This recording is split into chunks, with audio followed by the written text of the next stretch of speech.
अस्सलामु अलैकुम दोस्तों, कैसे हैं आप लोग। उम्मीद करता हूँ खैरियत से होंगे। दोस्तों, शायर क्या कहता है, अमुर्रु अला दियारी दियारी लैला उक़ब्बलु ज़ल जिदारा वज़ल जिदारा वमा हुब्बु दियारी शग़फ़न क़ल्बी वलाकिन हुब्ब मन सकनत दियारा।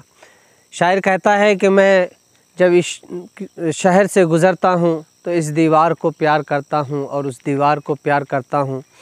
मुझे किसी शहर की मोहब्बत ने उतना फ़रेफ्ता नहीं किया, बल्कि उस शहर के रहने वालों की कार फरमाई है, जिसकी वजह से मैं खिंचा चला आता हूँ।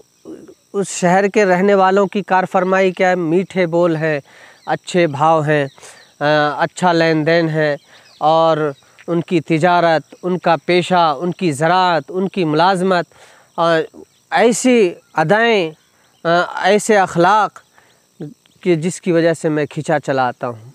दोस्तों, ये देखिए कर्नाटक के बेलगाम शहर में ये एक छोटी सी बस्ती, यहाँ पे मैं 5 साल रह चुका हूँ।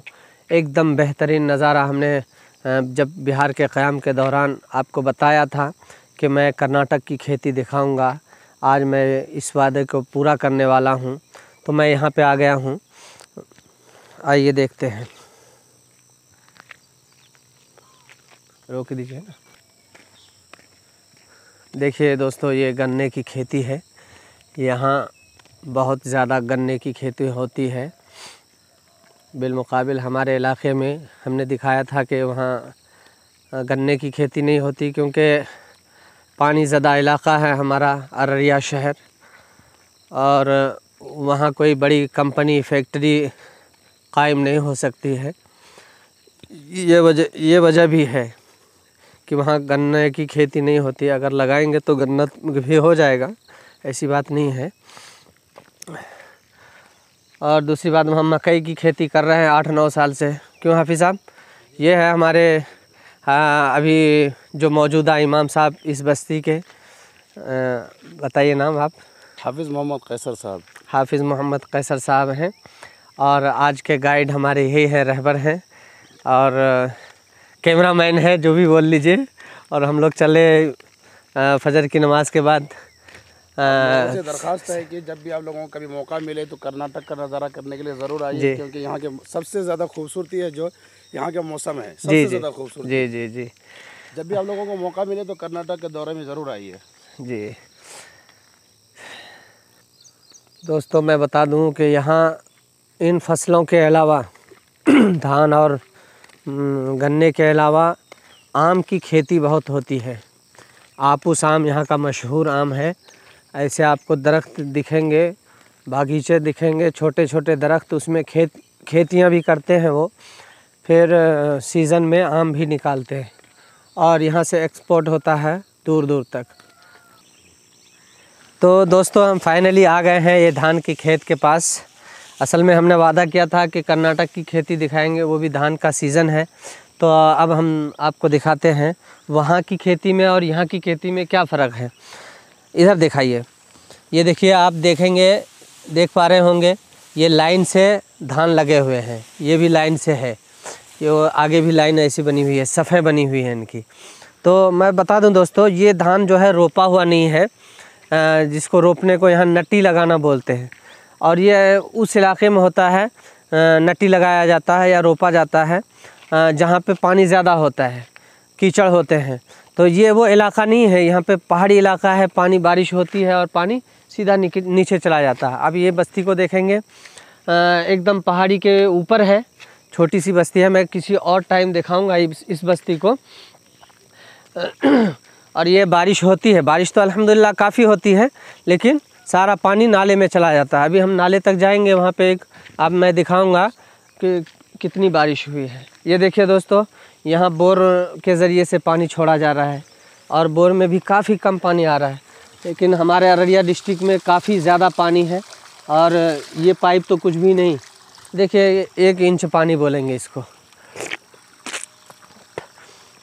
तो ये जो है पेरा हुआ धान है दोस्तों, ये लंबे ज़्यादा होते हैं और इसमें बालियाँ कम आती है। और हमारे इलाके में जो धान होता है वो रोपा जाता है और उसमें से और धान के बच्चे आते हैं निकल के, बेबी धान, और वो बहुत ज़्यादा ग्रोथ करता है, मोटा होता है और उसकी बालियाँ भी मज़बूत होती है। तो ये है हकीकत दोस्तों। हाँ, गन्ने की खेती से काफ़ी फ़ायदा होता है, और ये आम के जो दरख्त हैं वो आम से भी काफ़ी फ़ायदा होता है यहाँ के लोगों को, ये है। और एक बड़ा फ़ायदा ये होता है कि कुदरत की मार कम ही पड़ती है, मतलब जो बाढ़ वगैरह हमारे इलाके में आ जाते हैं, डूब जाता है इलाका। और ये देखिए दोस्तों, मॉर्निंग वॉक पे हमारे मस्जिद के बस्ती के लोग और भी हजरात नमाज़ पढ़ के निकल गए हैं। ये अल्लाह बख्श साहब हैं, हमारे मेज़बानों में से हैं। इनका मस्जिद के सामने ही घर है। अस्सलाम वालेकुम। देखिए दोस्तों, सुबह सुबह का कितना खूबसूरत नज़ारा है। अब मैं इधर नीचे कुछ पानी वाला खेत है, मैं यहाँ दिखाता हूँ आपको धान। ये धान को पेरा गया था, मैं जैसा कि बताया हूँ आपको, और ये देखिए इसमें भी काफ़ी मजबूती है, धान काफ़ी अच्छा है और साल के मुकाबले हमने देखा है। इस धान को ऐसा पेरते हैं, बो देते हैं, उसके बाद इस पे कई दफ़ा हल चलाए जाते हैं, मतलब बारीक इसके जंगलों को साफ़ करते हैं, फिर बाद में इसे वड़त करना कहते हैं, यानी चौकी करते हैं या पाटा लगाते हैं, इसको तोड़ मरोड़ देते हैं। तो क्या होता है, फिर तोड़ने मरोड़ने से फिर इसमें ग्रोथ होता है, फिर से ये धान निकल आते हैं। अगर वो अमल ना दोहराया जाए तो फिर धान ही नहीं होगा, वो एकदम ऊपर की तरफ भाग जाएंगे और फिर वो धान मतलब अच्छे से नहीं होगा। आइए दोस्तों, इधर का नज़ारा देखिए। हम दोस्तों, टूटने से याद आया मुझे कि शायर कहता है, ये कह के कासा साज ने प्याला पटख दिया, अब और कुछ बनाएंगे हम इसको बिगाड़ के। ठीक इसी तरह से धान को तोड़ा मरोड़ा जाता है, वड़त करना बोलते हैं यहाँ पे इस इलाके में, और हमारे इलाके में चौकी करना या कुछ इंडिया के और इलाकों में पाटा लगाना वगैरह भी बोलते हैं।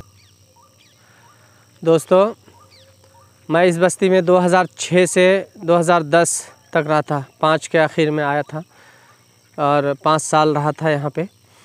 और उस वक्त जो है ये रोड वगैरह नहीं बने थे, काफ़ी मशक्क़त थी, काफ़ी जद्दोजहद थी लोगों को यहाँ रहने में। अब तो बहुत सहूलत हो गई है। यहाँ अल्लावर शहर यहीं बगल में है, 1.5 किलोमीटर दूर है, बस इस नाले के उस तरफ अल्लावर है। और अल्लावर एक छोटी सी बस्ती, छोटा सा शहर है ये, लेकिन यहाँ पे सहूलतें बहुत हैं अल्हम्दुलिल्लाह। रेलवे स्टेशन, अल्लावर जंक्शन है, और यहाँ पे जो है बस अड्डे भी हैं, जहाँ बस स्टॉप है, दूर दूर के लिए बसें मिलती है, जो कि ट्रांसपोर्ट की जान होती है, मतलब ये अहम चीज़ जो है ट्रांसपोर्ट लाइन से। तो इस हिसाब से जो है काफ़ी सहूलत है। ये देखिए दोस्तों, हम नाले के पास, नाला मतलब गंदा नाला नहीं है ये, पानी वगैरह अच्छे साफ़ आते हैं। और चूँकि छोटी नाली है, छोटी नदी है, इसलिए नाला बोलते हैं इसे।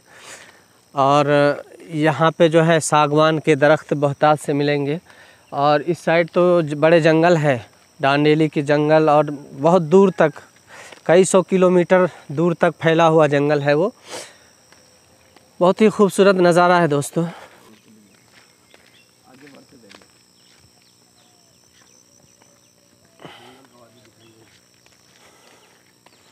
दोस्तों फाइनली हम नाले में अब घुस रहे हैं। देखिए कितना खूबसूरत नज़ारा है, कितना अच्छा व्यू है यहाँ पे। मैं बता दूं दोस्तों कि इस मर्तबा जो है बारिश, मेरे दोस्त बता रहे थे, बहुत ज़ोरों से आई है।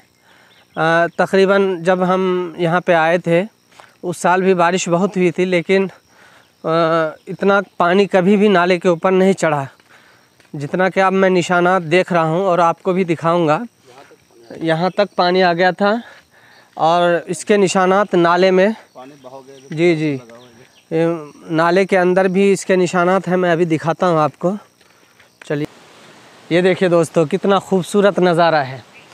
फाइनली हम इस जगह आ गए हैं और आपको यही दिखाने वाले थे, और मैं ये बताने वाला हूँ। ये देखिए, इधर सागवान के दरख्त लगे हुए हैं, और उस वक्त जो है जब मैं यहाँ पे था ये पुल भी नहीं बने हुए थे, TV 9 वाले आए थे और बहुत सारे इंटरव्यू वगैरह लेके गए थे, और हम यहाँ पे तमाम बस्ती वाले आए थे।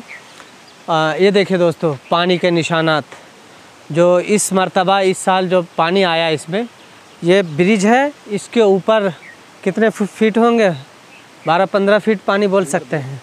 हाँ, 15 फीट से ऊंचा पानी। वो देखिए निशानात वहाँ पे, ये सब पानी के निशानात हैं। और बहुत तेज़, बहुत बहाव वाला पानी होता है, ऐसे में कोई उतर जाए तो उसकी ज़िंदगी तो बिल्कुल गई।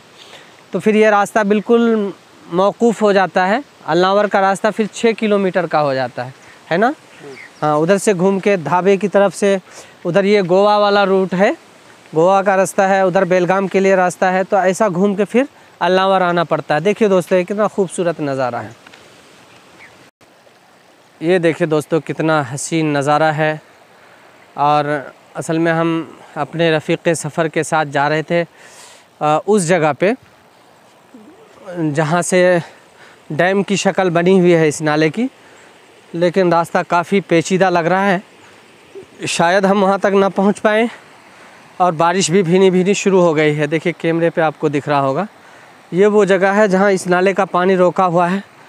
शायद मैं दिखा पाऊँ जूम करके। ये देखिए दोस्तों, ये देखिए सामने दिख रहा है आपको। इस जगह पे हम लोग नहाया करते थे और काफ़ी अच्छी हरियाली है। ये देखिए दोस्तों, अब मैं इस वीडियो को यहीं पे ख़त्म कर रहा हूँ दोस्तों, क्योंकि बहुत वीडियो लंबी होती जा रही है, फिर दोस्त लोगों को परेशानी होती, इतना टाइम किसी के पास नहीं है। तो आपको अगर वीडियो अच्छी लगे तो लाइक कीजिए और शेयर भी कर दें अपने दोस्तों में। और अगर आप चैनल पर नए हैं तो चैनल को सब्सक्राइब कर दें। हम इसी तरह की वीडियोस आप तक लाते रहेंगे। अब तक दुआओं के साथ आपका दोस्त शाहनवाज सिद्दीकी।